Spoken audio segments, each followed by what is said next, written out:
Hey guys, I'm Nick in the States and we're doing a little workshop, which means I'm out in my 3-season room and we're going to play with some stain stuff today, and I'll show you kind of what we're working on.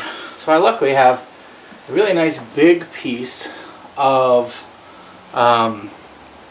maple, flame maple. Look at that flame. Crazy, right? And I've been testing out different kind of intensities of how much blue I want to use on this guitar. And this is the flame maple top mahogany back telly. And I think I'm going to make it all this color, which may end up looking a little plum-like, but I still think that looks pretty darn cool. So what I've done, just to recap, is I've adjusted and gotten the strength and brightness of the blue mixed in here. And this is a powder base.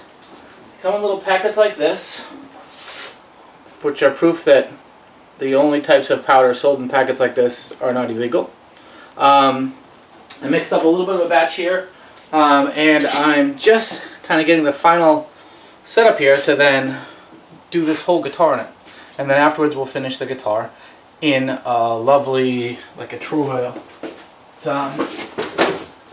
That's Tama. In a true oil finish. So that'll be the next follow-up part. But I got to get a couple more things, and then we'll get started.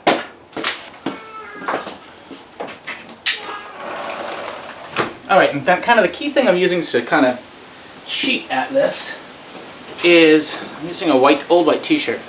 It does two things, right? Get a pretty idea of the color that it's going to be. And it doesn't peel like, say, paper towel. If I had one of those really nice, as seen on TV, chamois cloths, it'd probably be the best, but sadly, I don't. So anyway, let's spin down on the guitar now.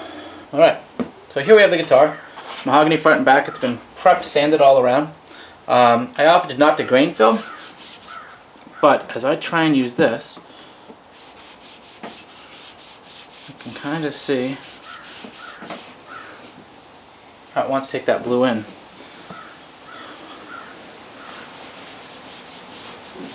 And by doing subsequent coats, it should absorb it.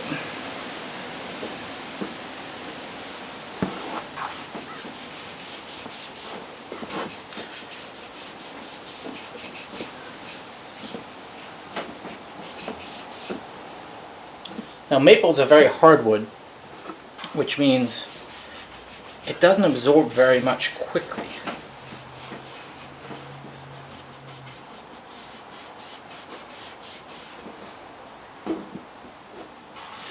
And you'll see that the end grain, kind of through here, absorbs the blue a lot faster than the top. And I think, like, I'd be the happiest with this if I could get this to kind of pop to one of those, making a mess, slow down. To one of those, like, faded blue jean tops. I think I'd be quite happy with.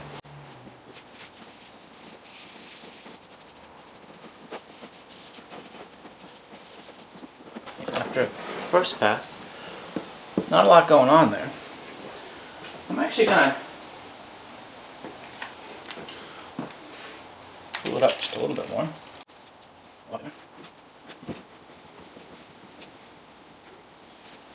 One of the keys you really have to be careful of is just making sure that all of your dye dissolves. Because if it doesn't dissolve, you'll get like pigmenty kind of grossness.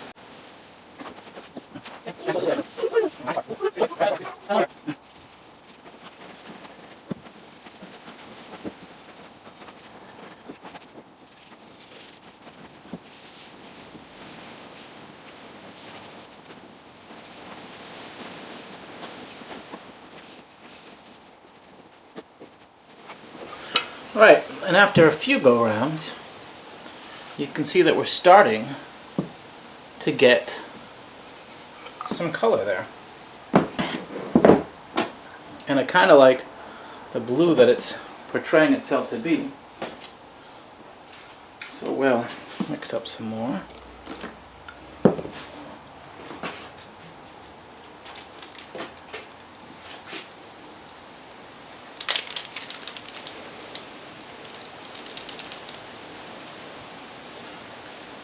I only have this much blue, so I have to really make it last for the whole guitar too.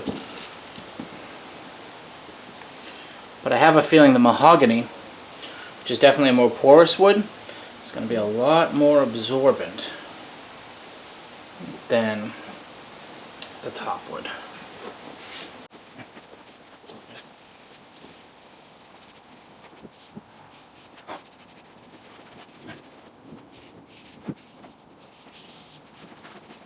There you can see, just kind of getting that like turquoisey blue kind of thing. I think what's nice about this guitar is it's going to look very dimensional. Alright, I'm now paranoid about having enough for the black back, so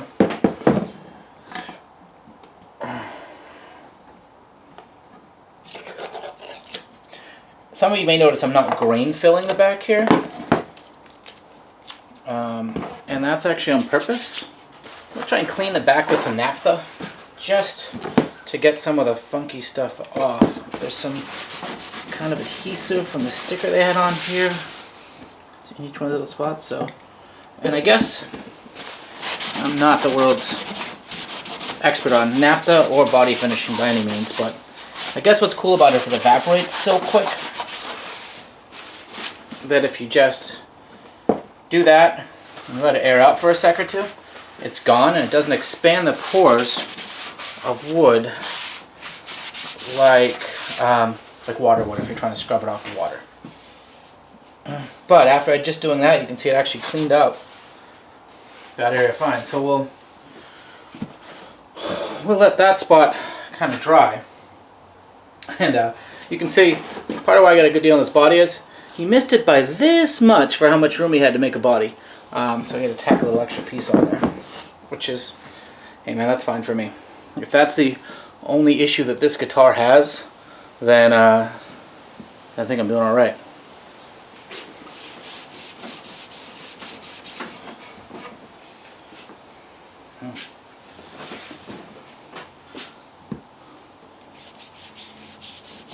Wow, doesn't really want to go, does it? Maybe we'll do this natural back. It doesn't want to really take in much of that grain there. Let's see if I can get some of it out. If I can get some of it out, I may leave this a natural back and call it a day.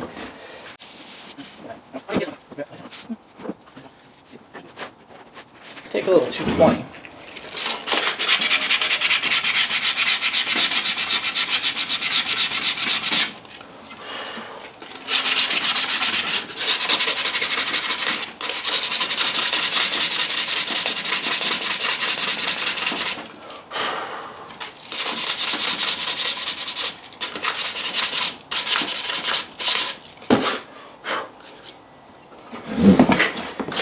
So I think if I let the sides and the back dry, I could probably get away with having that top on there like this. Maybe. I don't know, that's kind of a lot of blue right there.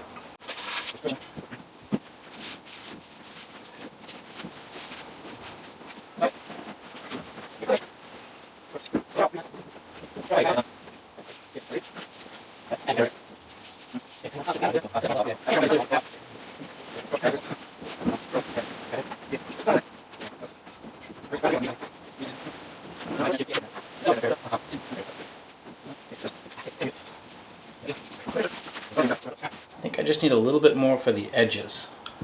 And if I focus on that, let it sit in for a second and do it, I think we'll be alright. Need some more hot water.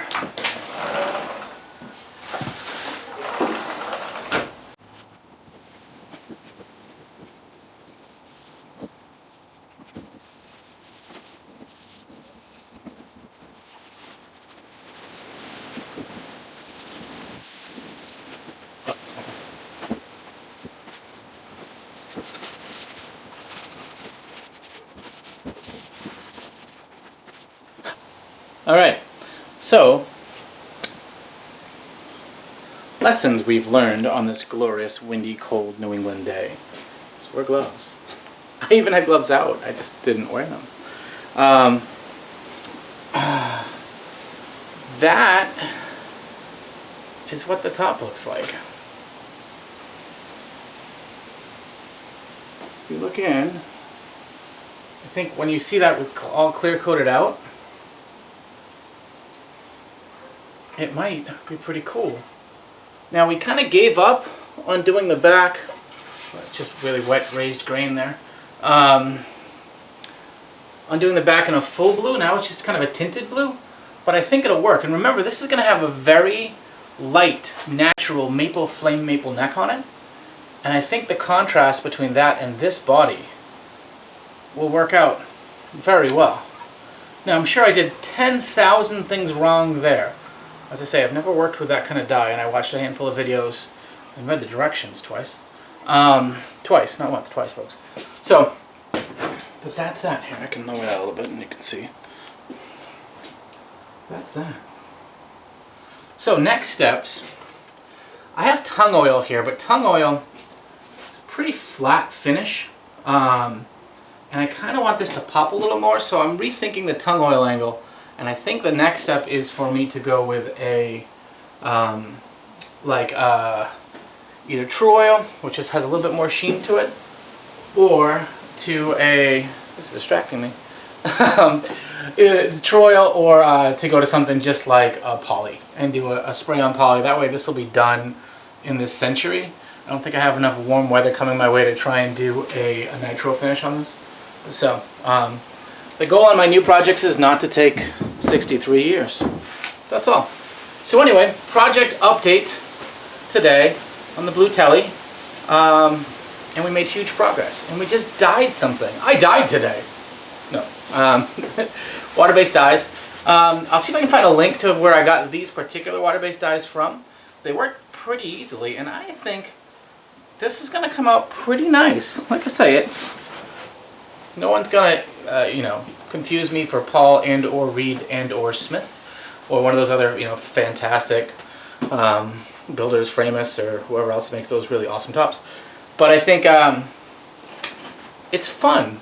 It's fun, and when you end up with kind of the instant gratification of at least bringing the magic out of a top like this. Hello. Hey, I'm happy that I was back doing some more finishing work on this guy. So what I've done is hung this to my 3-season room. Look at all that peeling paint. Anyway, hung this in my 3-season room. And this allows me to get pretty much unfettered access all around it, so that while I spray it with clear, we can make that work. Now, what I'm going to do right now is actually tape off basically all around the neck joint right here, just so that not too much finish gets in there and doesn't make it so the neck no longer fits, because that neck fit nice and tight. So we're going to do that, and then I'm using clear poly from Krylon, just because it dries a lot quicker, 15 minutes or less it says. And that way I can do multiple coats, and I can probably get a pretty darn good finish on this thing over a couple days. Really avoid using the other type. So not lacquer, not poly, but it's acrylic. For some reason, acrylic is the devil. And I'll do more research and chime back in on why that is, but guitar people are like, don't ever use acrylic. There you go. So I'm going to spray some coats on this, and then I'll flash back in and show you what it looks like after.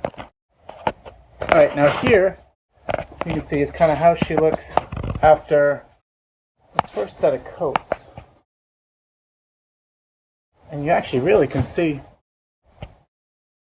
kind of the grain start to pop there. Backside. Sorry for the jittery camera, just my phone. You can kind of see how it's not really a dominant blue-black, but or a dominant blue back, but you get a lot of that really cool stuff going on there. And there you can see I taped off kind of the neck pocket there. Now the key with this is, and the key with spraying, one of the most important things is, is you start on the outside of the body and come across. So that way, even if you let go, that first spray sometimes splashes, and this prevents you from putting up too much of a finish kind of on the edges.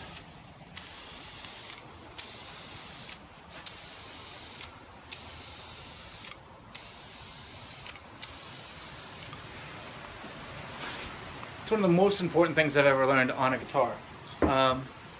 here you go, you can kind of see this in the light again. As you get more coats on there, like it really makes the top come kind of to life there. Anywho, we're gonna keep going with this for a bit over the next bunch of hours, then I let it sit, then I'll wet sand it, and then I will see where it stands.